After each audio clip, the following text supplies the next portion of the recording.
Welcome to the Therapist HQ, your weekly pep talk for private practice pros. Let's dive in.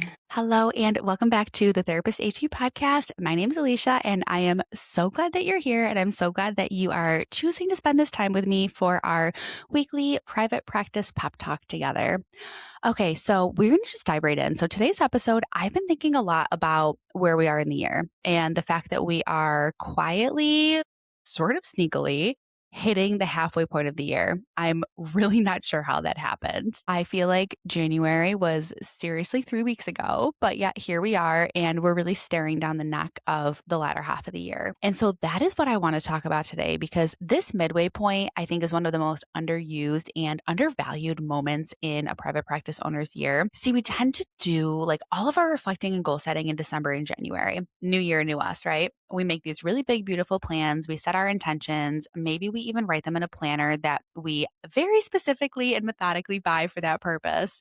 And then we just go. We go to work, we see our clients, we try to keep up, and we don't really stop to check in on any of it until the year is almost over. And that can lead us to sort of scrambling to trying to figure out, well, wait, what actually worked throughout the year and what didn't? So today I want to walk you through what I like to do as a mid-year practice audit. So this is a structured way to take stock of where your practice actually is right now, not where you hoped it would be, not where our January versions of ourselves thought it would be, but where it actually is.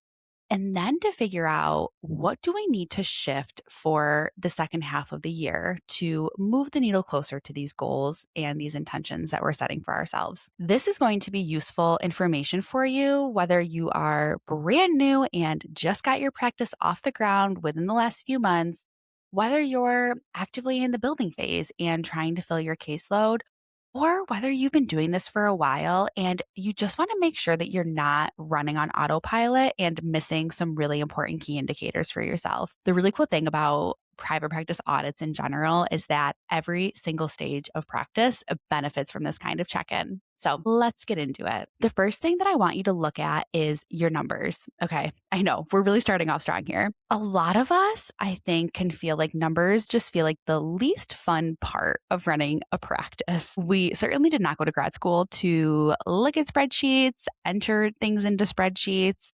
But our numbers are telling us a story. And if we're not listening, we're going to be missing out on some really important information about our business. So we're going to do exposure therapy at its finest. We're going to do it all together. So you can either do this while you're listening to this podcast, or just take a mental note and come back to the audit after. Or I was going to talk about this at the end, but I do have a free private practice audit that I'm going to be linking in the show notes. And you can also go ahead and pull that up now as we sort of talk through this. And that will give you kind of like a good base to start at as well. So we are going to pull up whatever system that you are primarily using for your practice. So whether that is your EHR that you're pulling reports from, whether you use a spreadsheet, QuickBooks, or whatever it is that you're using. And we're going to take a look at a few specific things. So we're going to look at how many sessions did we hold in each of the first 5 months of the year. We're going to look at our average weekly caseload and what that was looking like. And we're going to look at our revenue per month and our no-show and late cancel rate. And finally, what our expenses are running at. And so I just want to make it clear that we are obviously not doing this and pulling these numbers to judge ourselves or to be hard on ourselves. We're doing this to get information, because here's what I find can often happen. Therapists will say things like, I feel so busy, I'm exhausted, I'm slammed. And then they actually look at their numbers and realize that they're seeing 18 clients a week, but the admin and the marketing and the documentation is what's burning them out. Or on the reverse side, they're feeling like things are slow, and then they look and realize that they've actually had a really profitable first quarter. They just haven't been tracking it. So our feelings about our practice and the reality of our practice are not always the same thing.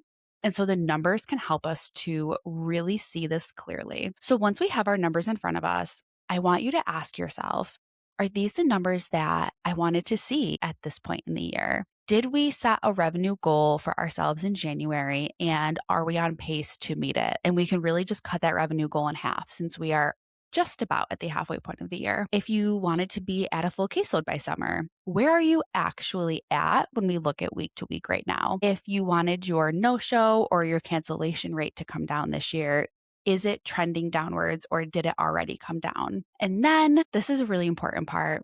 I want you to get curious, but not critical. So if you're not where you wanted to be, please, please, please do not walk away from this thinking like, I am a failure. This thing is failing. It's not failure. We're just looking at data. It just means that our plan needs to be adjusted, which we can absolutely do. The second area that I like to audit is our caseload. And this goes beyond just the numbers of our caseload. I also want to look at like the composition of our caseload. I feel like nobody is looking at the composition of it. And back to those feelings of like, I'm burnt out, I'm slammed, like I'm so overwhelmed. Are we truly dissecting the composition of our caseload and looking at if this could be contributing to it? So we're going to look at who are we working with right now? So pull up your client list. Your EHR should have an easy way to pull up your active client list. I use Jane as my EHR, and you can pull this up right in your client tab, or you can run a report on your current clients. And I want you to notice any patterns in your caseload. So what percentage of your clients may fall into your ideal niche, which is like the work that you actually love doing?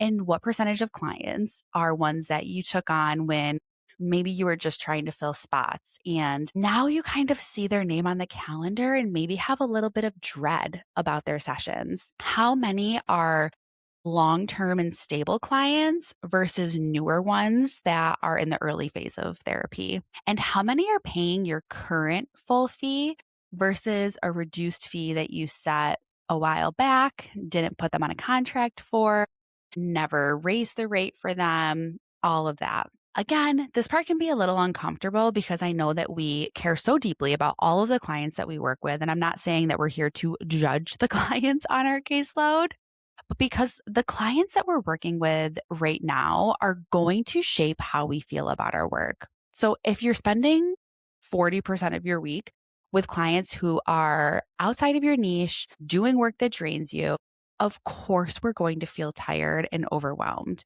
And it's not necessarily a problem that we intentionally created for ourselves. It's just a caseload composition problem. And again, like all other things, it is absolutely fixable. So you might already come out of this part of the audit realizing that maybe we need to start making a plan to gently start transitioning some clients to other providers.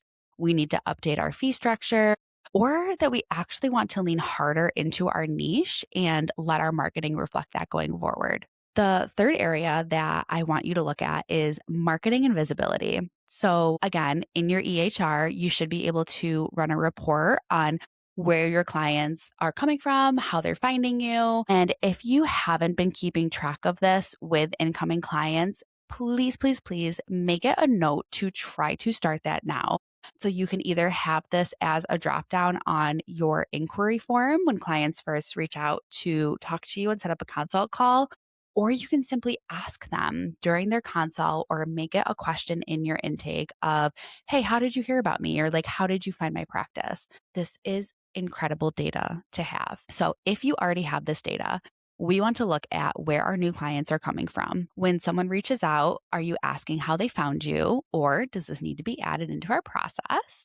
Because again, we don't want to be flying blind on our marketing. So looking at the last 5 months of inquiries, I want you to look at where they came from. Were they therapist directories like Psychology Today, your Google business profile, or just a Google search in general, maybe an AI search? Are they referrals from other therapists or providers, social media?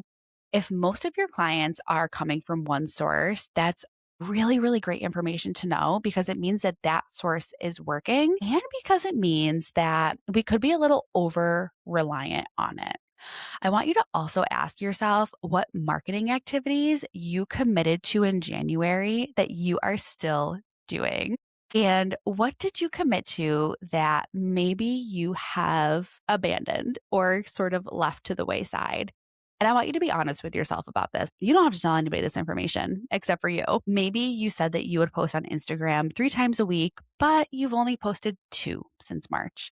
Maybe you said that you would write a blog post every month, but there's been nothing new going on your website since February. And again, this is okay. And the point isn't to shame yourself, but we just want to ask whether those things are actually the right goals for you or whether you need maybe a different marketing strategy that you would dread less and sustain more. Okay, I want to pause here for a second and talk about something that comes up in almost every audit that I'm doing with practice owners, especially those who are taking any kind of insurance or doing any kind of out of network work. And if you're taking out of network clients or you're thinking about it, you need to know about MENTAYA. MENTAYA is a tool that helps your clients actually use their out of network benefits, which, as we all know, is something a lot of clients don't realize they have, or they get so overwhelmed by the claims process that they end up just not bothering at all. MENTAYA handles the claim submissions for them. Your clients pay you your full fee, and MENTAYA takes care of getting them reimbursed by their insurance. It is genuinely a game changer for being able to offer accessible care without slashing your rates or fighting with insurance panels yourself. If you want to check it out, the link for that is in the show notes. Okay, back to the audit. The fourth area that I want you to look at is your systems and your time. I know this is the boring stuff that nobody wants to talk about, and I even find myself in moments, and I love a system, of not wanting to look at my systems just because this can be a very arduous process. But it is also where a lot of friction in our practice can live. So I want you to look at how you are spending your non-clinical hours. Are you doing admin work that could be automated or outsourced? Are you doing documentation in the evenings because your sessions during the week are too packed to fit it in? Is your scheduling system actually serving you, or are you the bottleneck because everything goes through your email? Are you double booking yourself or leaving weird gaps in your day because your calendar isn't set up well? The first half of the year, I think, is long enough that you've probably identified or can identify some of these friction points. This mid-year audit is such a great time to actually do something about them instead of just knowing that they're there and just having them kind of eat at you in the back of your mind, because we're able to pick one system to fix this summer. Just one. Maybe it's setting up an online scheduler and adding tags to that scheduler to make sure that your schedule is not all over the place and folks are actually scheduling consecutively and not at different points throughout your day. Maybe it's hiring a virtual assistant for just a few hours a week. Maybe it's switching your EHRs because you've realized that the EHR you're using now is not serving you. By the way, you all know I use and love Jane. Jane is a backbone of my practice, and I can also include a link for a free month in there in my show notes. That is where I run all of my reports for this audit and systemize things in my practice. The fifth and final area of this audit, I think, is probably one that most people skip. But you guys know me, and this is one of the more important ones, and it has nothing to do with your practice and everything to do with you. How is that human who runs the business doing? Are you sleeping? Are you taking your own time off? Are you doing things outside of work that make you feel like a whole person? Are you in your own therapy? Because if you've been white knuckling it through the first half of the year, no amount of this practice audit is going to fix what is actually wrong. The practice does not exist without you. The clients do not have you to rely on as their therapist without you. And you have to be okay, and albeit in a good place, for the practice to be okay. So I want you to genuinely sit with this one. If you had to grade yourself on how you're taking care of yourself in the first half of the year, what grade would you give? And what's one thing that maybe you could do in the second half of the year to bring this grade up? Okay, so to bring it all together, your mid-year audit is going to cover these 5 areas: your numbers, your caseload composition, your marketing and visibility, your systems and time, and your own well-being. That's it. 5 areas. And you can easily do this in one afternoon with a notebook and your favorite coffee.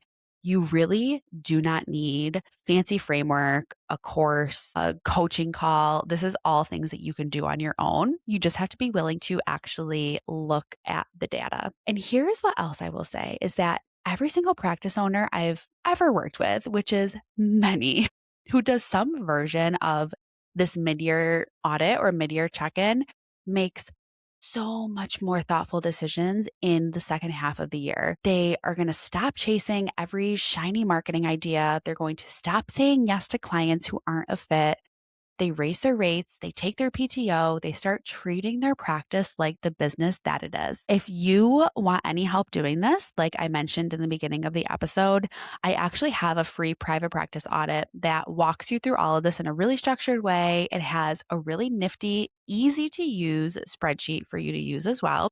And it's a completely free download. And I'm going to link that over in the show notes. You can grab it, set aside an afternoon this week or next, and then actually do the work easily so that your second half of the year will be so much better. And if while you're doing your audit, you realize that there are gaps that you want help filling, that is exactly what I have a couple things out there for you. If maybe you're newer in this and you're realizing that some of the foundational pieces in your practice just aren't where they need to be, your business structure, your forms, your intake process, your scripts, your marketing basics, the private practice launch kit is exactly what you need.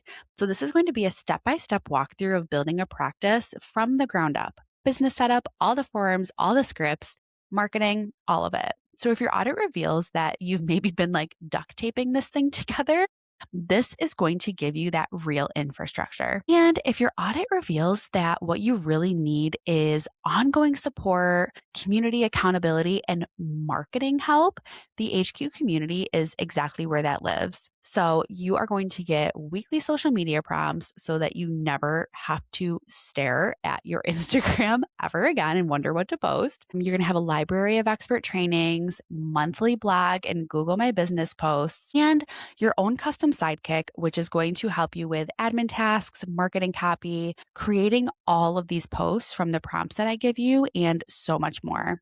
This is really the place where therapists are building the real sustainable practices because we put such an effort on streamlining your marketing in a way that still produces really high quality work. Okay, so before I go, it is our favorite, well, my favorite segment of the podcast, which is Therapists in the Threads. And I have two of them pulled up, and I told myself I would go with whatever one spoke to me at the time. So let's do what helped you grow. So this is going to come from r/therapist, and it is titled Therapist in Private Practice, What Helped You Grow? So the poster writes, "Hi, I'm a therapist based in Ontario, Canada, and I've been running my virtual practice for about 1.5 years. Lately, I have been struggling to attract new clients despite trying a number of strategies.